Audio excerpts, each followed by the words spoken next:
You were not born in Athens, not in some poetic land where muses sing. You were born in Sparta. Here, there is no place for the weak, no comfort, no softness, only discipline, only strength. Your fate was decided at birth. Not by the gods, not by your parents, but by the elders. They examined your newborn body. Were you strong? Did you cry loud? Were your limbs straight? If yes, you lived. If not, you were cast from the cliffs of Mount Taygetus. Your mother didn't cradle you gently. She rubbed your skin with wine. She laid you on rough wool. You cried. You learned to stop. There was no mercy, only preparation. At age 7, you were taken, ripped from your home, from your mother's arms. You were no longer a son. You were a Spartan. They sent you to the agoge, the Spartan military training. There, you were given one cloak. No shoe, no bed, no pity.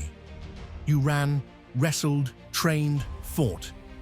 You learned to steal food to survive. If caught, you were punished. Not for stealing, but for getting you were beaten, whipped, frozen, starved. And you learned not to cry, not to complain, not to show pain. You lived with other boys. You formed a brotherhood. You marched as though a single body, a single purpose. Sometimes, older warriors took younger boys as lovers, not out of lust, but tradie discipline, hierarchy, control. At 20, you passed the trials. You were handed your A spear, a short sword, and a brong. You wore a red cloak to hide your blood. You joined the phalanx, a living. You fought not for yourself. You were still not allowed to live with your wife. You married in secret, saw her only at night. Your true home was the bar, your true family, the army. You ate in the Syssitia, the mess hall of warriors. Each man brought his share of food. Fail, you were expelled. At 30, you were finally a full citizen, a homaios, you could vote, lead, train the next generation. You married a Spartan woman, not soft, not submissive. She was strong. She trained in sports. She spoke freely. Her duty was not to obey, but to bear strong sons. Your child was born. You looked at him, just as the elders once looked at you. Was he strong? If yes, he would live. If not, the mountain awaited. You went to war. Your mother's words echoed as you marched. Come back with your shield, or on it. You fought in the phalanx. You held the line. You never broke rank. You never surrendered. To lose your sword, that was forgivable. To lose your spear, acceptable. But to that was shame. Because your shield protected the man beside you, you returned from battle, if you were lucky. If not, you were carried home. At 60, you retired from service. If you lived that long, you joined the Gerousia. You spoke in assemblies, advised kings. What you lived simply, no luxury, no gold, no var. And when death came, if you died in battle, if your wife died in childbirth, she too received a marked grave. All others were buried without name.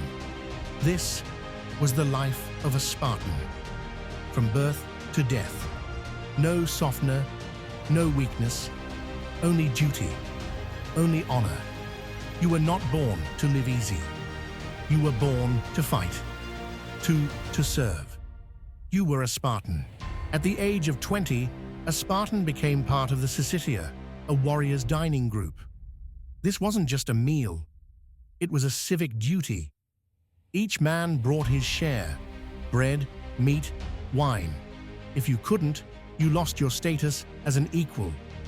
You became an outcast. Spartans despised luxury in food. Their signature dish? Black broth, a stew made of pig's blood, vinegar, and bits of pork. Thick, sour, disgusting, and a source of pride. The Helots, a people enslaved by Sparta. They worked the land, fed the city. Manual labor was beneath a Spartan warrior. The Helots outnumbered Spartans 7-1, maybe even 10-1. That made them dangerous, so Sparta created the Cryptia, a secret police of young warriors. At night, they hunted the boldest Helots and killed them, quietly. No witnesses. This wasn't murder. It was a political act. Gold, silver. Spartans used iron bars as currency. Heavy, awkward, impossible to hoard.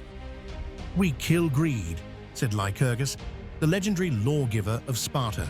Art, philosophy, jewelry. For Spartans, that was weakness. All houses were plain, all clothes the same. Relationships between older warriors and boys were part of education.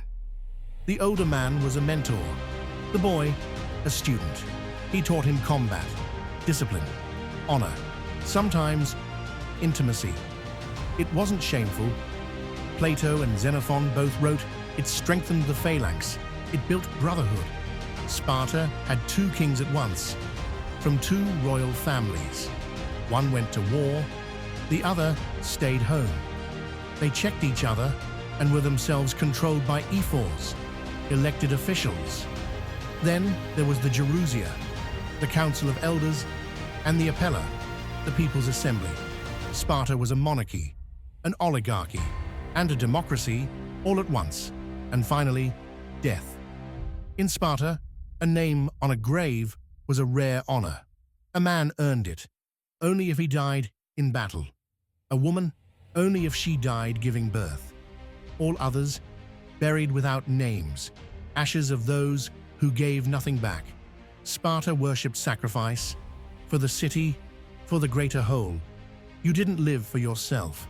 You belonged to Sparta, from birth to death. If you found this interesting, leave a like. It helps the video reach more people and motivates me to create even more stories like this. Subscribe to the channel so you don't miss the next journey into the past. It's only going to get darker, grittier, and more real. Thanks for watching.